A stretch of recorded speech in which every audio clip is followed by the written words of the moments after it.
안녕하세요. 요리의 재간둥이 푸드킹콩 최승원입니다. 오늘은 제가 한돈으로 한돈이 저렇게도 변할 수가 있나? 라는 그런 개념의 요리를 살짝 보여드리려고 하는데요. 일명 한돈 오이 초밥입니다. 일단은 백문이 불여일견이고요. 요리가 진행되는 것을 하나하나 보시면서 제가 초밥을 맛있게 만들어 보도록 하겠습니다. 자, 그러면 일단 여기 옆에 준비되어 있는 냄비에다가요, 불을 켜시고, 불은 약한 불로 맞춰 놓는 겁니다. 자, 이 상태에서 냄비가 채 달아오르기 전에 식초를 먼저 부어주시고요.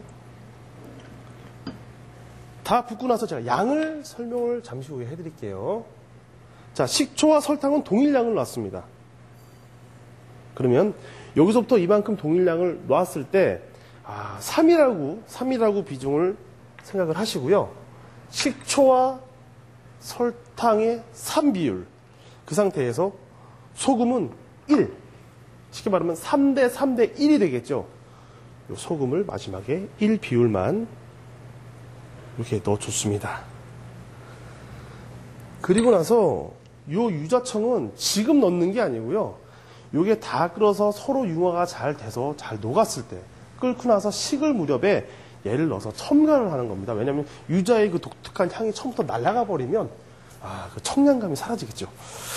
네, 이렇게 해서 약한 불에 살살 저으면서, 이것도 이렇게 저어주질 않으면 굳습니다. 그래서 굳으니까, 그래서 미지근한 불에 살살 잘 녹인다고 생각을 하시면 돼요. 이렇게 해서 이거는 이제 잠시 후에 끓면 제가 다시 한번 보도록 하고요. 자, 여기 보시면은 전지쌀과 오이가 준비가 되어 있습니다. 이 오이 같은 경우는 일단은 전지쌀을 손질을 해보도록 하겠습니다.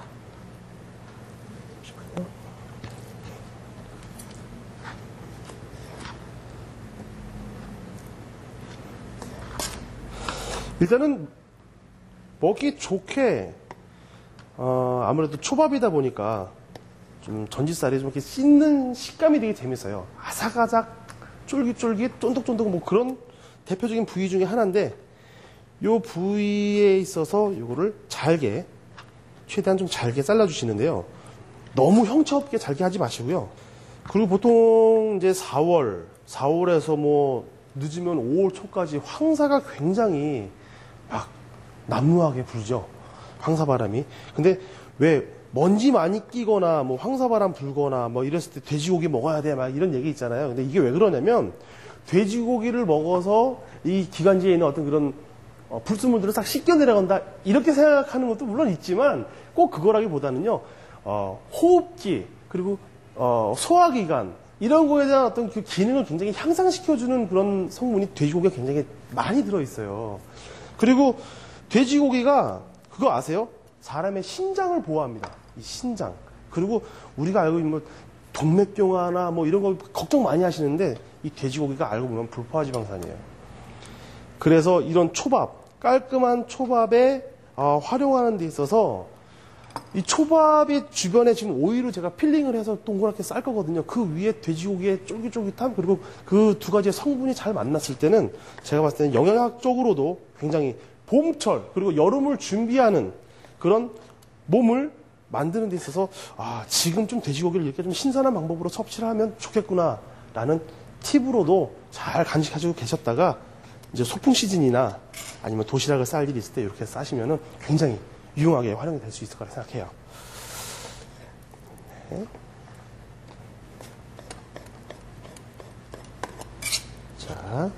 자, 이렇게 됐으면요. 아이고, 말씀드리는 순간. 자, 아까 3대 3대 1 비율로는 소스가 이런 식으로 걸쭉하게 살짝 변해있어요. 요거를 가지고 이제 초밥용 소스를 만들 건데, 자, 여기에 유자청을 넣습니다. 요 유자청의 양도 아까 그 3 비율 동일하겠죠. 그럼 간단하게 말씀드리면 세 숟가락, 세 숟가락, 한 숟가락 이런 비율이라고 보시면 돼요. 그 한 숟가락이 바로 소금이겠죠, 그죠? 자, 그러면 이게 일본식 초밥 형태의 어떤 그런 형태가 아니고요. 약간 퓨전 형태의 걸쭉한 퓨전 형태의 유자향이 그윽한 그런 초대리가 완성이 된 겁니다. 요거는 옆에다 잠시 넣어서 식히도록 하고요. 자, 이제는 뭘 준비를 하면 되냐? 돼지고기를 이 한돈을 볶아야 되겠죠.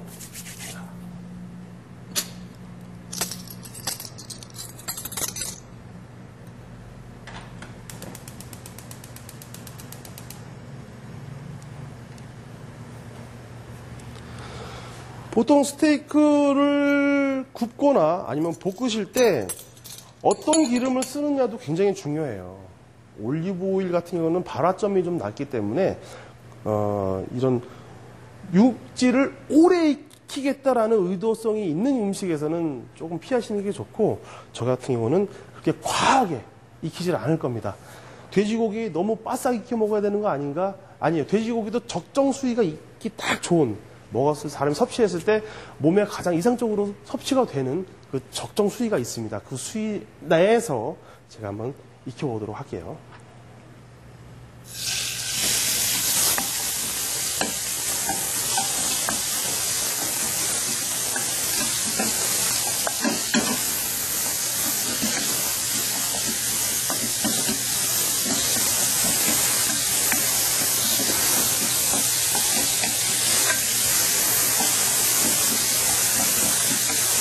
이 한돈이 갖고 있는 주된 성분 중에 하나가 닭고기도 마찬가지고, 근데 돼지고기에 굉장히 많은 성분 중에서 카제인이라는 성분이 있습니다. 근데 이런 성분들이 가열을 했을 때 이렇게 쫄깃쫄깃하고 탄력 있는 그런 성분을 얼마만큼 많이 가지고 갈 것이냐라는 거에 있어서 그런 티아민, 카제인 성분이 굉장히 많은 그런 육질을 고르시는 게 굉장히 좋은데요.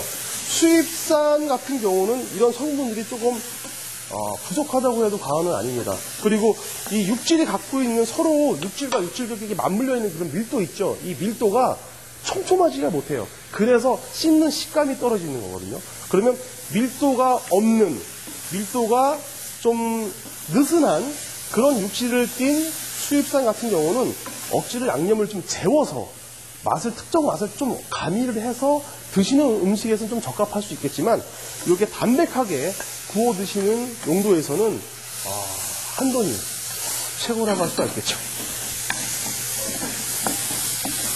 자, 이 상태 보시면요, 모든 스테이크도 마찬가지지만 살짝 브라운 빛이 이렇게 살짝 띄고 있어요. 겉표면에.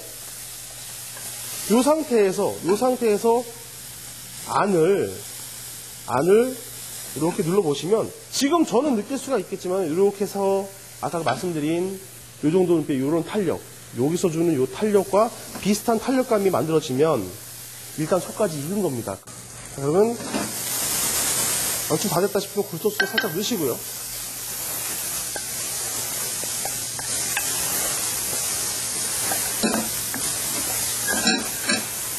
넣으시고,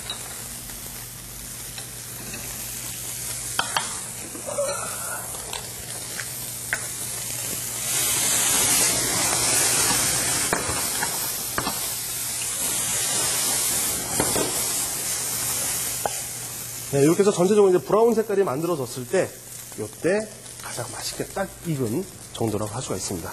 이거를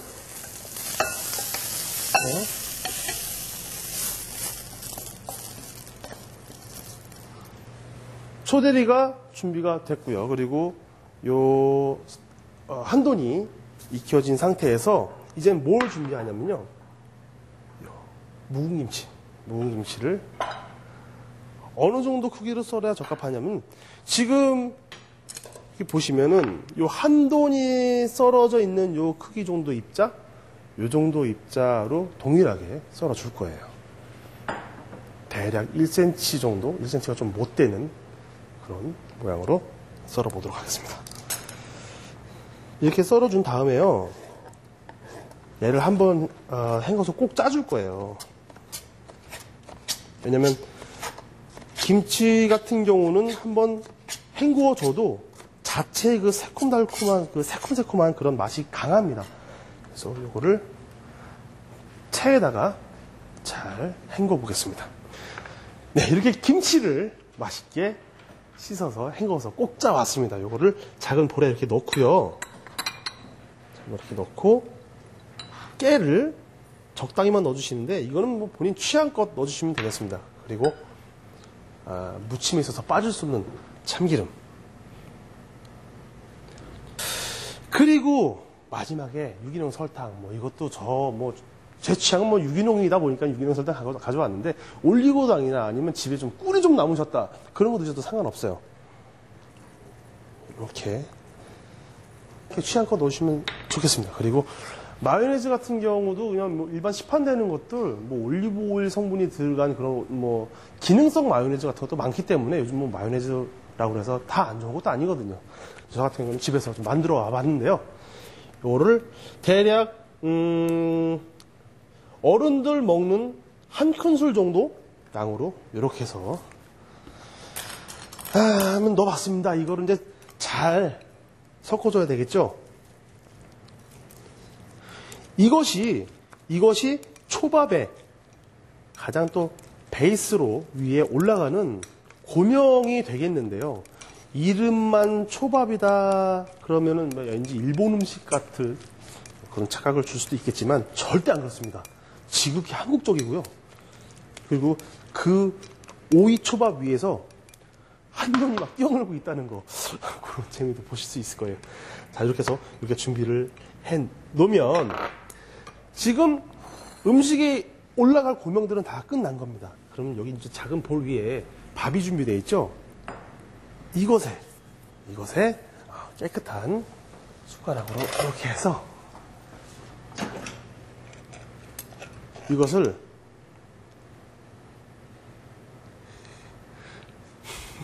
네.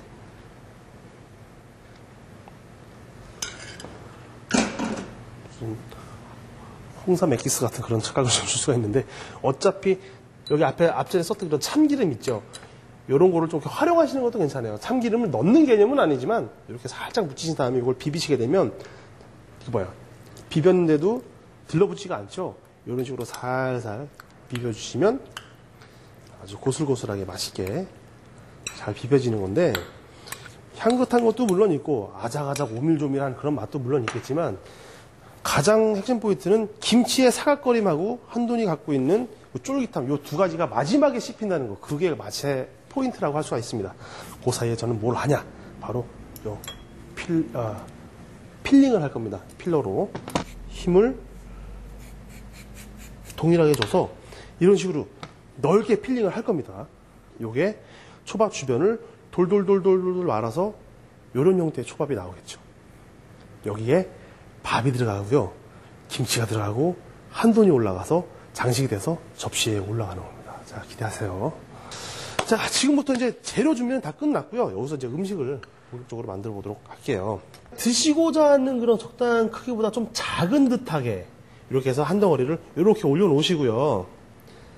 어차피 계속 이거 활용할 거니까 이렇게 담궈 놓으시고 이 주변에 이 필링이 된 오이 필링을 이렇게 해서 자 이제 감이 오시죠.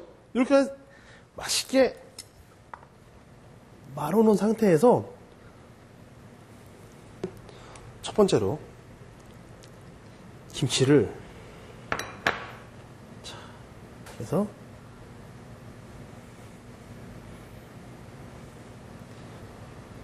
이 한돈을 같이 이렇게 올려주시는데 자 이렇게 해서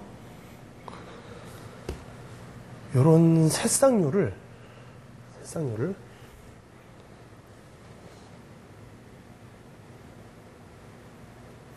자 귀엽죠? 이렇게 하면 이제 하나가 완성이 된 겁니다. 이렇게 해서 접시에다 놓고 싶은 대로 이렇게 해놓을까요?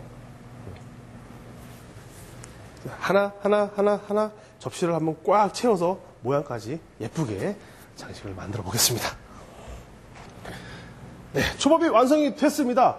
뭐 이름은 뭐 오이 초밥 뭐 이렇게는 표현했지만은 제가 이거를 이름 좀 다시 붙여보면요, 한돈이 뛰어놀고 있는 작은 아일랜드 뭐 이렇게 좀 이름을 영화 제목처럼 좀 붙여보고는 싶었는데, 굉장히 우리 주변에서 쉽게 아주 친숙하게 구할 수 있는 이 한돈을 가지고 쉽고 빠르고 또 명쾌한 요리를 변화를 자주 이렇게 주어 가시면서 식단에 재밌는 그런 활력을 주시는 건 어떨까라는 생각을 해보면서 지금까지 푸드킹콩 최승원이었습니다.